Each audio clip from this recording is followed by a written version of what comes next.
What's up, guys? Quentin here.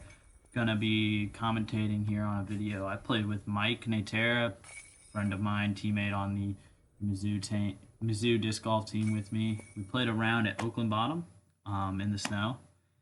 So yeah, here we go. Hole 1 is a short little hyzer, 280. I'm throwing my Doom Bird here, and I just get inside the tree and skip the disc to part. Mike is throwing a FD, and he left it very short. He's going to have to pitch up from there. Here he is with his P2, trying to give it a bid, but it's just wide the entire way. I tap in my birdie, and here is Mike's par putt. Putting. He likes to putt these P2s, but he also putts his Luna every once in a while. He also putts with his Cayman. Very interesting. But he misses his par putt, so Mike is going to be taking a bogey here on the first hole, where I'm going to be taking a birdie to start off the day, exactly how I wanted to start. So here we go, hole 2. It is over the trees. You're going to have to throw a giant spike hyzer. Here I'm taking out my Champion Eagle and just way over the trees, just super high in the air, and let it crash off to the left. The basket is tucked in there, so it's hard to reach. Here's Mike. I don't know what he's throwing. I know he bags the blue Starfire, and that might be it. He swings it really wide. He makes it over the trees, so he'll have a line to the basket, but he's far away from it. So here he is talking about what he's going to do.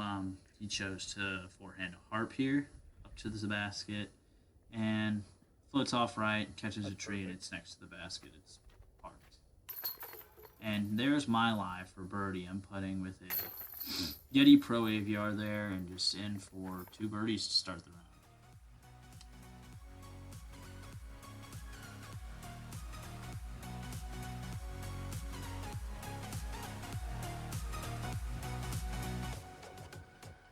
Alright, so here we are, hole 3. It's a long one. I'm right here pulling a Star Boss from like 2012. It is really nice, and I love the way it feels.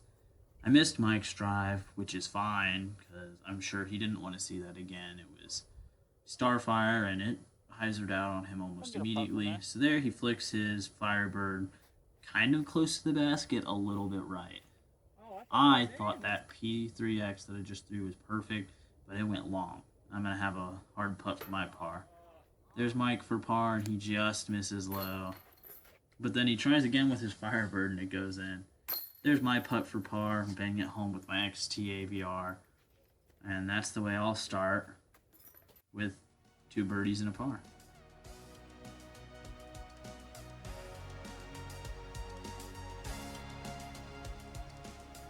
Okay, hole 4. It's not 344 like the sign says. This tee pad is crazy icy, so I'm throwing a standstill with my Cloud Breaker here. It looks inside, but it's actually going to give myself a open-ish putt. Mike is doing the exact same thing with a Cloud Breaker. His is inside. He's going to be in the woods with almost no line to the basket. Here he is trying to pitch out with, I don't know what disc, but it just caught the first tree in front of him, and he just spit way to the right. So there's his P2 just pitching out, hoping to get his bogey. Here I am, and that putt felt amazing. From a straddle, about 40 feet, with my XT AVR, just perfect. Here's Mike for bogey, and he airballed it, but that was just kind of how it felt to this point for Mike. He just couldn't get it going. So there I am with a very good start of 300. I'm really liking it so far.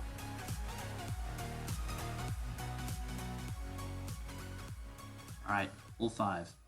Very, very, very easy. All you have to do is throw just a gentle hyzer with my Calvin Destroyer right here. I'm actually throwing about 70%. It still goes long. Here's Mike trying to throw a Sexton Firebird, and as you can see, his foot slipped. So that just, it's way short.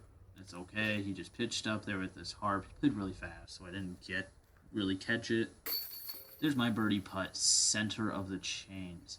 Just felt so good. And Mike right here taps in his par. So there we go. There I am, 4 under through 5, and Mike is 4 over. It's kind of spiraled for him already.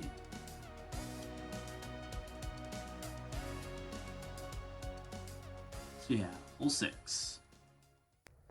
This one's straightforward. Just a straight shot. I'm trying to throw my Ricky Destroyer hard and straight. It's okay if you push it far because there's a ton of trees to stop the disc. But that just flipped on me and it's way right. Like, not way right, but not in a good spot. Mike, on the other hand, grip blocks this rock 3 that he's throwing. And he is going way right and way short of the basket. There he tries to pitch up with his Cayman, but now his second is going to end up where my drive landed. So here I am with a small window trying to get it to the basket. And that felt really good, but it just missed the basket. So now Mike is going to putt. I tapped in my par, as you can see. Mike's going to putt here with his P2. And he was really taking a long time looking at this one. I thought he was going to get this one and get on track.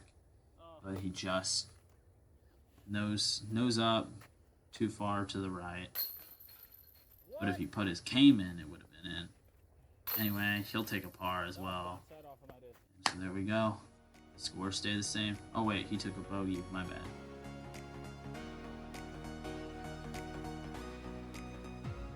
Alright. Hole 7.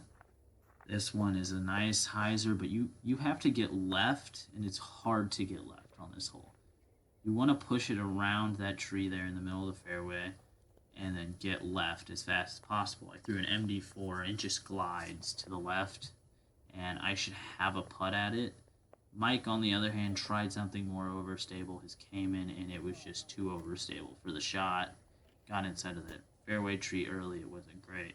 And there's his pitch up with his harp catching one of the first trees. Tried again with his Cayman, and it hits the cage. It's perfect. But anyway, here's his par putt with his P2. Misses high. And so here I come, putting for birdie. And I try to put that one up, and I just catch the first tree branch in front of me, and I will just have to take an easy par. Mike takes another bogey. So he's now 6 over through 7. It's really not going well for him. He's a much better player than this is showing. Anyway, here we go. Hole 8. This one is a hyzer. You have to get far left. I throw my Doombird on as much angle as possible. It skips, and it still is not even close to left enough. Here's Mike trying to throw his Cayman.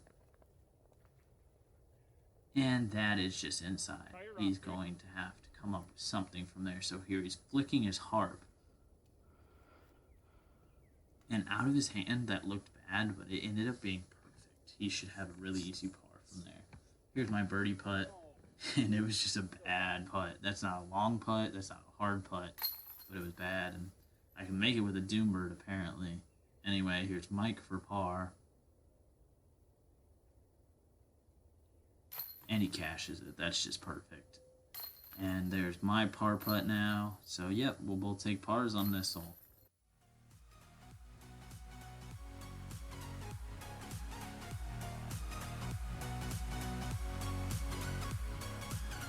Alright, hole 9. This one, I've never seen this position for this hole before. But you kind of have to flex the disc. Either with a backhand or a forehand would work. That was terrible. I throw my eagle, and it slips out way early, but I got as lucky as humanly possible. Mike flicks his FD, and out of his hand, it just was going way left, but that thing is stable. It got right, and it should be fine for a par. There's my pig. It looks like it was bad, but it was fine. It should be a really easy par. And now here's Mike trying to pitch up with his P2. Yeah, that should be an easy par as well. So here we are tapping in our pars. And yep, that's how we'll finish the front 9. Mike at +6. I am at -4. Thank you guys for watching the front nine, and back nine will be out soon.